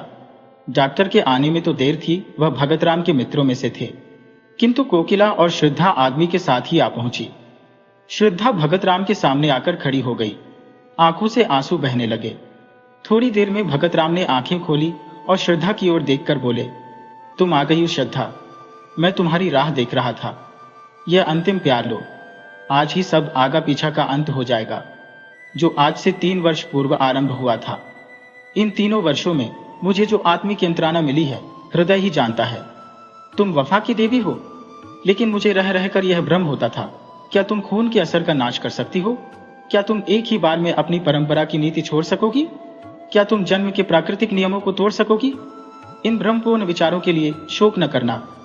मैं तुम्हारे योग्य न था, किसी प्रकार भी, और कभी भी तुम्हारे जैसा महान हृदय न बन सका। हाँ, इस भ्रम के वश में पड़कर संसार से मैं अपनी इच्छाएं बिना पूर्ण किए ही जा रहा हूँ। तुम्हारी अगाध, निष्कपट, निर्मल प्रेम की स्मृति सदैव ही मेरे साथ रहेगी। किंतु हाय अफसोस।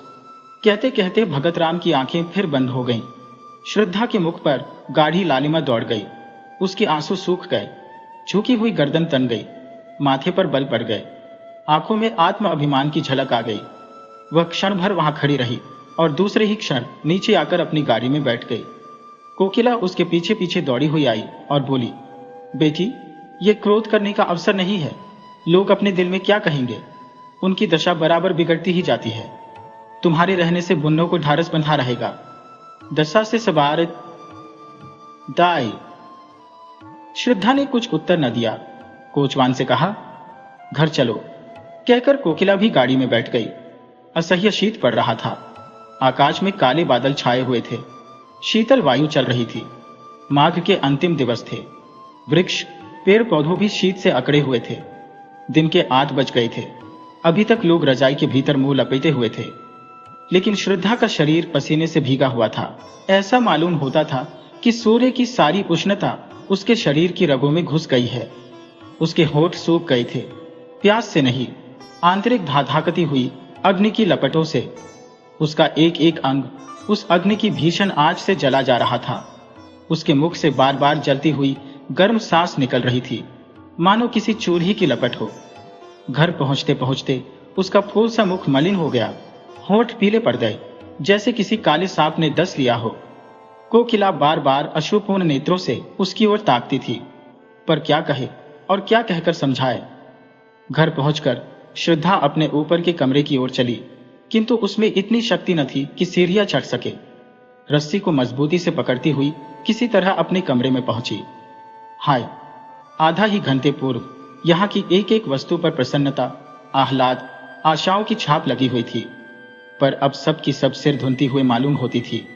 बड़े बड़े संदूकों में जोड़े सजाए हुए रखे थे। उन्हें देखकर श्रद्धा के हृदय में होक उठी और वह गिर पड़ी, जैसे विहार करता हुआ और कुलाचें भरता हुआ हिरन तीर लग जाने से गिर पड़ता है। अचानक उसकी दृष्टि उस चित्र पर जा पड़ी जो आज 3 वर्ष से उसके जीवन का आधार हो रही थी।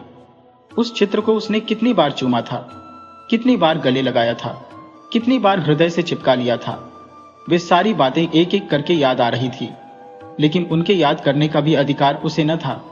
हृदय के भीतर एक दर्द उठा जो पहले से कहीं अधिक प्राणांतकारी था, जो पहले से अधिक तूफान के समान भयंकर था। हाय, उस मरने वाले के दिल को उसने कितनी यंत्रणा पहुंचाई। भगत राम के अविश्वास का यह जवाब, यह प्रत्युत्तर कितना रोमांचकारी और हृदय विदारक था। हाय, वह कैसे ऐसी निठुर हो गई। उसका प्यारा उसकी नजरों के सामने दम तोड़ रहा था। उसके लिए, उसकी सांत्वना के लिए एक शब्द भी मुंह से न निकला। यही तो खून का असर है, इसके अतिरिक्त और हो ही क्या सकता था। आज पहली बार श्रद्धा को कोकिला की बेटी होने का पछतावा हुआ। वह इतनी स्वार्थरत, इतनी हृदयहीन है, आज ही उसे मालूम हुआ। वह त्याग, वह सेवा, वह उच्चादर्श जिस पर उसे घमंड था, ढहकर श्रद्धा के सामने गिर पड़ा। वह अपनी ही दृष्टि में अपने को हेय समझने लगी। उस स्वर्गीय प्रेम का ऐसा नैराश्यपूर्ण उत्तर वेश्या की पुत्री के अतिरिक्त और कौन दे सकता है। श्रद्धा उसी समय कमरे से बाहर निकलकर वायुवेग से सीढ़ियां उतरती हुई नीचे पहुंची और भगत राम के मकान की ओर दौड़ी। वह आखिरी बार उससे गले मिलना चाहती थी, अंतिम बार उसके दर्शन करना चाहती थी। वह अनंत प्रेम के कठिन बंधनों को निभाएगी और अंतिम श्वास तक उसी की ही बनकर रहेगी। रास्ते में कोई सवारी न मिली। श्रद्धा थकी जा रही थी, सिर से पांव तक पसीने से नहाई हुई थी। न मालूम कितनी बार वह ठोकर खाकर गिरी और फिर उठकर दौड़ने लगी। उसके घुटनों से रक्त निकल रहा था, सारी कई जगह से फट गई थी, मगर उस वक्त अपने तन बदन की सुध तक न थी। उसका एक एक रुआं सहर कंठ हो होकर ईश्वर से प्रार्थना कर रहा था कि उस प्रातःकाल के दीपक की लौ थोड़ी देर और बची रहे। उनके मुंह से एक बार श्रद्धा का शब्द सुनने के लिए उसकी अंतरात्मा कितनी व्याकुल हो रही थी। केवल यही एक शब्द सुनकर फिर उसकी कोई भी इच्छा अपूर्ण न रह जाएगी। उसकी सारी आशाएं सफल हो जाएंगी, सारी साध पूर्ण हो जाएगी। श्रद्धा को देखते ही चौधराइन ने उसका हाथ पकड़ लिया और रोती हुई बोली, बेटी, तुम कहां चली गई थी? 2 बार तुम्हारा नाम लेकर पुकार चुके हैं। श्रद्धा को ऐसा मालूम हुआ मानो उसका कलेजा फटा जा रहा है। उसकी आंखें पत्थरा गई। उसे ऐसा मालूम होने लगा कि वह अगाध अथाह समुद्र की भीनवर में पड़ गई है। उसने कमरे में जाते ही भगत राम के ठंडे पैरों पर सिर रख दिया और उसे आंखों के गर्म पानी से धोकर गर्म करने का उपाय करने लगी। यही उसकी सारी आशाओं और कुछ अरमानों की समाधि थी। भगत राम ने आंख खोलकर कहा, क्या तुम हो श्रद्धा? मैं जानता था कि तुम आओगी, इसीलिए अभी तक प्राण अवशेष थे। जरा मेरे हृदय पर अपना सिर रख दो। हाँ, मुझे अब विश्वास हो गया कि तुमने मुझे क्षमा कर दिया। जी डूब रहा है। तुमसे कुछ मांगना चाहता हूं, पर किस मुंह से मांगो? जब जीते जी न मान सका तो अब क्या है। हमारी अंतिम घड़ियां किसी अपूर्ण साध को अपने हिये के भीतर छिपाए हुए होती है। मृत्यु पहले हमारी सारी ईर्ष्या, सारा भेदभाव, सारा द्वेष नष्ट करती है। जिनकी सूरत से हमें घृणा होती है, उनसे फिर वही पुराना सौहार्द, पुरानी मैत्री करने के लिए, उनको गले लगाने के लिए हम उत्सुक हो जाते हैं। जो कुछ कर सकते थे और न कर सके, उसी की एक साथ रह जाती है। भगत राम ने उखड़े हुए विषादपूर्ण स्वर में अपने प्रेम की पुनरावृत्ति श्रद्धा के सामने की। उस स्वर्गीय निधि को पाकर वह प्रसन्न हो सकता था, उसका उपयोग कर सकता था, किंतु हाय, आज वह जा रहा है अपूर्ण साधों की स्मृति लिए हुए। हाय रे अभागिन साध। श्रद्धा भगत राम के वक्षस्थल पर झुकी हुई रो रही थी। भगत राम ने सिर उठाकर उसके मुरझाए हुए, आंसुओं से धोए हुए स्वच्छ कपोलों को चूम लिया। मरती हुई साध की वह अंतिम हंसी थी। भगत राम ने अवरुद्ध कंठ से कहा, यह हमारा और तुम्हारा विवाह है श्रद्धा, यह मेरी अंतिम भेंट है। ये कहते हुए उसकी आंखें हमेशा के लिए बंद हो गईं। साध भी मरकर गिर पड़ी। श्रद्धा की आंखें रोते रोते लाल हो रही थी। उसे ऐसा मालूम हुआ मानो भगत राम उसके सामने प्रेमालिंगन का संकेत करते हुए मुस्कुरा रहे हैं। वह अपनी दशा, काल, स्थान सब भूल गई। जख्मी सिपाही अपनी जीत का समाचार पाकर अपना दर्द, अपनी पीड़ा भूल जाता है। क्षण भर के लिए मौत भी हेय हो जाती है। श्रद्धा का भी यही हाल हुआ। वह भी अपना जीवन प्रेम की निठुर वेदी पर उत्सर्ग करने के लिए तैयार हो गई, जिस पर लैला और मजनू, शीरीन और फरहाद नहीं, हजारों ने अपनी बलि चढ़ा दी। उसने चुंबन का उत्तर देते हुए कहा, प्यारे, मैं तुम्हारी हूं और सदा तुम्हारी ही रहूंगी।